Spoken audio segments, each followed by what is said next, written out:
मैं आ गया हूँ आज जबलपुर के भेड़ाघाट में धुआंधार जलप्रपात। और ये एंट्रेंस पे कुछ इस प्रकार का नज़ारा होता है। एक्चुअली यहाँ कोई आने का प्लान नहीं था, ये अनशेड्यूल्ड प्लान है। और जबलपुर तक मेरी ट्रेन थी, उसके बाद एक इंटरलिंक ट्रेन था जो 6 बजे था और मेरा ट्रेन पहुँचना था 5 बजे और वो देर होके 4-5 घंटे लेट हुआ। तो फिर मैंने इंस्टेंटली प्लान बना लिया कि चलो भेड़ाघाट भी घूम लेते हैं। उसके बाद फिर घर वापसी है।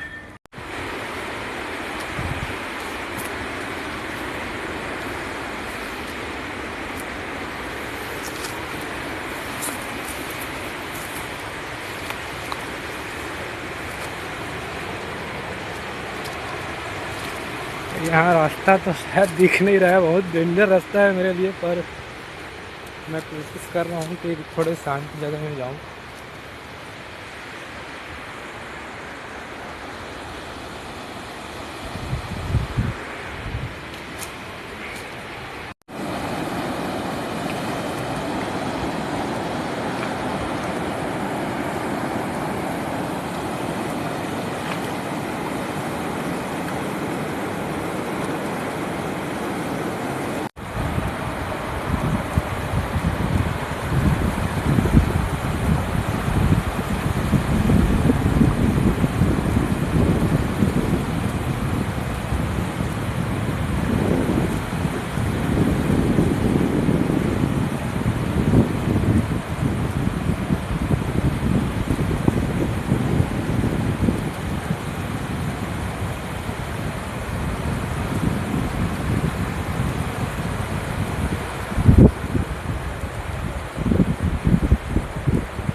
तो आप उधर जो एक पुल बन रहा है वो देख रहे हैं, मेरे को उधर जाना है।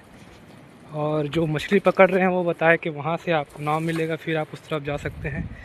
ये जो दिख रहा है छोटा छोटा चट्टान, ये गहरा भी है और नोकीला भी है, उतला ज़रूर दिख रहा है, पर इसमें जाना खतरे से खाली नहीं है बोला, तो मैं रिस्क नहीं लूँगा अभी।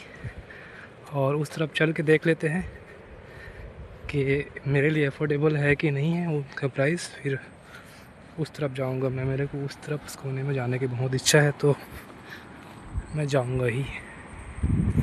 मुख्य वाटरफॉल से ऑलमोस्ट मैं 2.5 किलोमीटर आ चुका हूँ और ये आधा किलोमीटर में और होगा, तो ये 3 किलोमीटर लगभग पड़ेगा। ये कुछ नए पुराने मंदिर है और एक जैन मंदिर स्तूपा नुमा जो दिख रहा है वो एक जैन मंदिर है, जो कि देखने में बहुत ही प्राचीन लग रहा है। और अक्सर हम देखते हैं कि किसी फेमस नदी के किनारे अपने अपने धर्म के हिसाब से लोग वहाँ पे पूजा स्थली और दर्शन स्थली बना लेते हैं। तो प्राचीन लग रहा है देख के बहुत। बाद में इसमें धर्म का रूप दिया गया होगा, चाहे जिस भी धर्म का हो। तो ये दूर से पास दिख रहा था, पर ये है अभी तो बहुत दूर है, लगभग आधा किलोमीटर तो मैं चल ही लिया हूँ और अभी उतना ही और नज़र आ रहा है।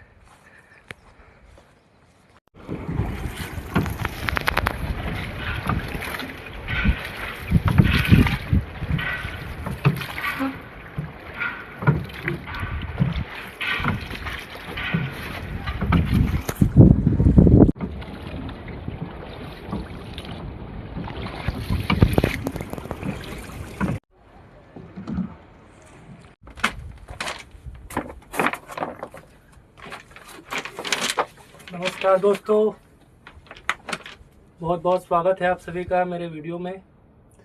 और जैसे कि आप कुछ मेरे स्टेटस वगैरह में देखे होंगे और जान भी रहे होंगे कि मैं लगभग 2-3 दिनों से घूमने के लिए निकला हूँ। और मैंने बहुत सी जगह ट्रैवल किया, कवर किया, जैसे कि काशी विश्वनाथ गया, बनारस में विश्व हिंदू विद्यालय महाविद्यालय गया और अलग अलग घाटों में घूमा। इसके बाद राम जन्मभूमि में भगवान श्री राम के दर्शन किया और फिर प्रयागराज होते हुए जबलपुर आना था मेरे को, और जबलपुर से फिर लिंक्ड ट्रेन था जो कि रायपुर, जबलपुर रायपुर इंटरसिटी था। और जिस ट्रेन से मैं आया, इटारसी एक्सप्रेस, वो ट्रेन हो गई 5 घंटे लेट और मेरी ट्रेन छूट गई। तो जबलपुर में बैठा था अचानक, और मैं सर्च करने लगा जबलपुर में क्या है, तो एक बहुत ही अच्छी जगह मिला, नर्मदा नदी। और नर्मदा नदी के किनारे भेड़ा घाट में मार्बल का पहाड़ और उसके साथ बनता हुआ नर्मदा नदी माता का बहुत प्यारा सा नदी, और उसमें झरना जो कि धुआंधार जलप्रपात के नाम से फेमस है। और जब सर्च करने लगा तो बहुत सारे वीडियो, बहुत अच्छे अच्छे वीडियो दिखाई दिए, तो देखने आ गया। पर जब मैं यहाँ पहुँचा तो आपको दिल की गहराई से एक बात बताऊं, जितनी बड़े जगह, जितनी फेमस जगह में आप जाओगे, उतना ज़्यादा परेशान होगे, उतने धक्के खाओगे, उतनी ज़्यादा असुविधा होगी। हाँ, पर अब भगवान का बुलावा है तो आपको तो फिर कुछ करना नहीं है, कभी ना कभी आपका प्लान बन जाएगा और आप विश्वनाथ भी जाएंगे और राम जी के दर्शन करने भी जाएंगे। पर यहाँ आकर जो सुकून मिला, जो शांति मिला, वो मेरे को वहाँ भी नहीं मिला। और इतने भीड़ भाड़ से दूर, वैसे भी मेरे को प्रकृति से प्रेम रहता है, तो फिर ये जगह मेरे को बहुत सुकून देने वाला है, मेरी पूरी थकान मिटाने वाला है। और मुझे ट्रैकिंग करना बहुत पसंद है, तो मैं लगभग 2-2.5 किलोमीटर, जहाँ से सब लोग वाटरफॉल देखते हैं, वहाँ से अंदर आया हूँ। और एक पहाड़ का कोना, एक किसी चट्टान जैसा जगह जहाँ पे मेरे को बहुत सुकून शांति है, तो मैं यहाँ बैठ गया और आपसे बातें करने लगा। तो आप हमेशा ज़्यादा एग्जैजरेशन में आके जो है चीज़ों को देखते हैं, और जो सर्च करते हैं, और जो एडिट और सब चीज़ के बाद जो व्यू आता है, जो रिजल्ट आता है, आप उसके पीछे भागते हैं। पर अक्सर, कई बार नहीं, अक्सर ऐसा होता है कि हम अपने पास जो हीरा है उसको हमेशा इग्नोर करते हैं। जो जबलपुर भेड़ा घाट है वो मध्य प्रदेश में आता है और छत्तीसगढ़ से बहुत ज़्यादा दूर नहीं है, पर यहाँ आके जो सुकून शांति है वो आपको शायद कहीं नहीं मिलेगा। तो अपने आसपास की जगह को पहले जी भर के एक्सप्लोर करना चाहिए, ये चीज़ मैं ज़रूर सीखा हूँ।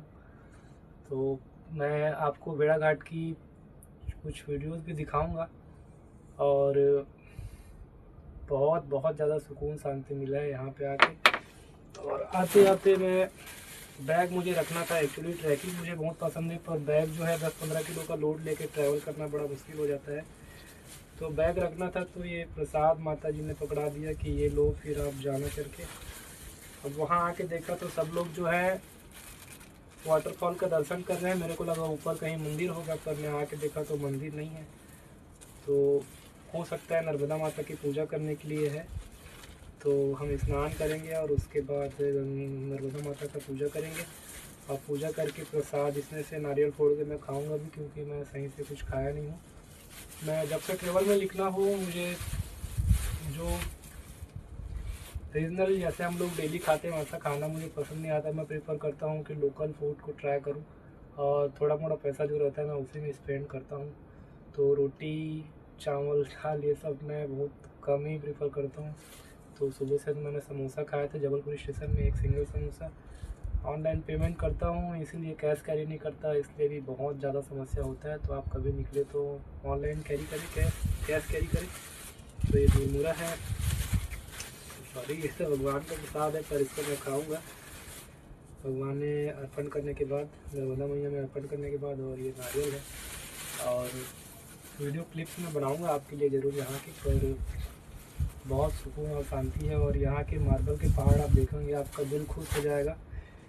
ये देखिए, छोटे छोटे मार्बल के छोटे हैं, प्राकृतिक रूप से बने हुए हैं। और यहाँ पे नर्मदा नदी में जो है, जो भी है इसमें नेचुरल देखा जाए तो बहुत सारे स्वतः ही शिवलिंग बनते हैं, और ये विश्वविख्यात बहुत फेमस शिवलिंग बनते हैं। मार्बल के भी बनते हैं और नॉर्मल ऐसे पत्थर के भी बनते हैं। अब वो मार्बल के पहाड़ आपको बहुत सुकून शांति देंगे। आप ज़रूर मेरे हाईली रिकमेंडेशन है कि आप यहाँ आएँ और समय लेके आएँ, और खूब घूमे, खूब इंजॉय करिए।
नमस्कार दोस्तों, तो ये है नर्मदा नदी का कलकल बहती हुई धारा है और इसकी मधुर कलकल की आवाज़ बहुत सुकून देने वाला है, बहुत मन को शांत करने वाला है। जब ये ज़्यादा गहराई से ऊंचाई से गिरती है तो आवाज़ तेज होता है, पर ये मुरमुरी की आवाज़ जो है वो बहुत ही मधुर है, बहुत सुकून देने वाली है। आप ज़रूर आएँ नर्मदा नदी घोड़ा घाट में और एक बार आप परिक्रमा करिए और देखिए।